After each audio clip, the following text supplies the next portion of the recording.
Hey Filipinas! Are you ready to go on an epic adventure with Philippine Airlines? I'm thrilled to take you on an exclusive behind-the-scenes tour where we get to meet the incredible team that makes PAL the heart of the Filipino.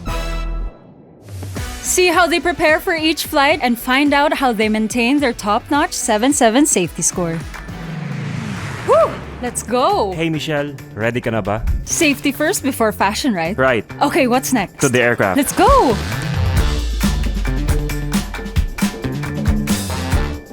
Oh, so how long have you been working with PAL? And for you, what's the best part of this job? 13 years now sa PAL. As we all know, this is Asia's first airline. So the best part of my job is we take pride in ensuring that all our passengers get to their destination safely. Grabe din yung dedication nyo, no?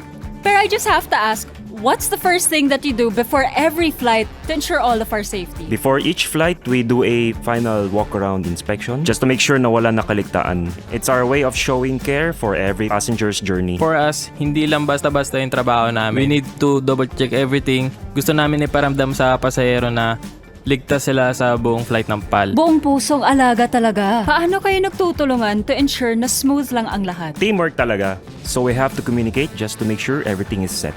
And at the end of the day, ginagawa namin yun so the passengers can have a smooth and safe flight. So Michelle, ready to master some marshalling skills? Yes! Let's go! Woohoo! For straight ahead, extend your arms forward and then move it like this. And for slow down, extend your arms sideways and then move it like this. Mabagal lang. Yes. For the stop, extend your arms like this and then move it slowly. And form an X. Ooh! Straight, slow, and stop. Ang saya naman ito! Oh, pwede ka na palang mag-guide ng first PAL aircraft mo.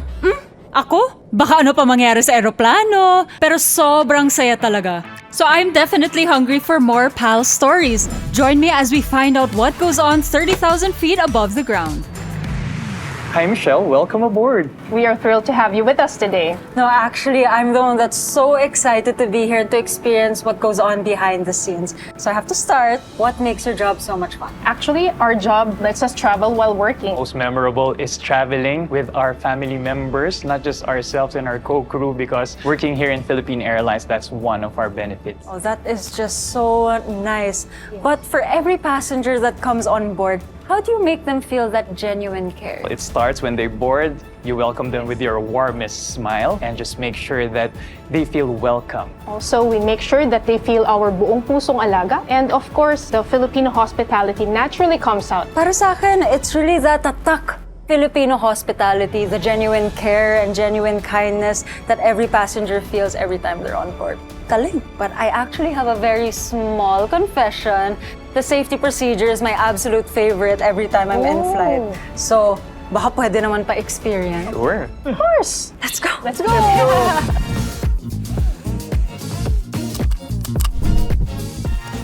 Make sure to help yourself before you help the child next to you. Correct.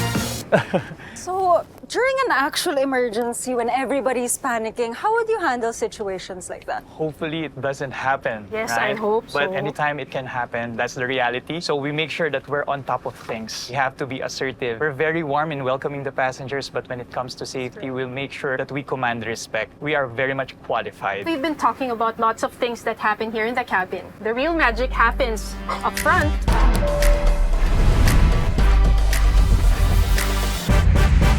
Thank you so much for having me here. Now that I'm where the action all happens, I have to hear from both of you. How long have you been with PAL and what's the most rewarding part about the job? Well, I've been with PAL for 22 years. And for me, the most fulfilling part of the job is the service we provide in taking our passengers to places they need to be. Pang Miss Universe mo naman talaga ang sagot.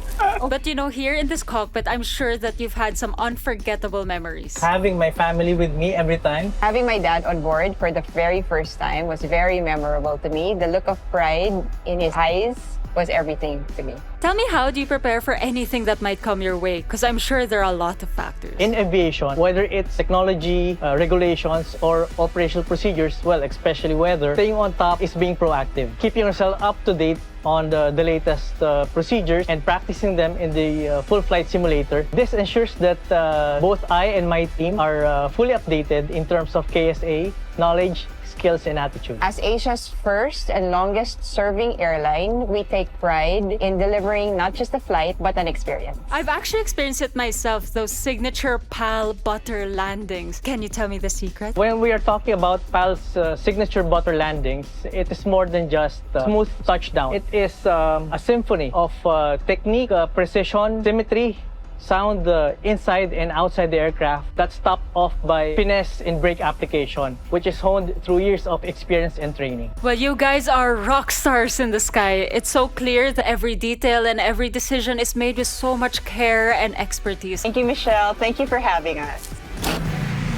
So I realized a lot of things throughout my whole experience by meeting with the technicians and seeing how they really prioritize the safety before and after every flight. And then during any of those flights, I really understand why the flight attendants are experts at what they do. They really make sure that you are taken care of with the utmost care. And then we go to the pilots, where I got the secret sauce behind every butter landing, but also with how much care and precision they make for every flight to ensure that we all get home safely. And that's what makes Philippine Airlines the heart of the Filipino. But you know what? I also realized something very special. Buong pusong alaga is not just a slogan, but it's a commitment to every single passenger around the world that we enjoy our flights, that we are taken care of, and that we get to our destination safely. That's it for me. Captain MMD, thank you and mabuhay.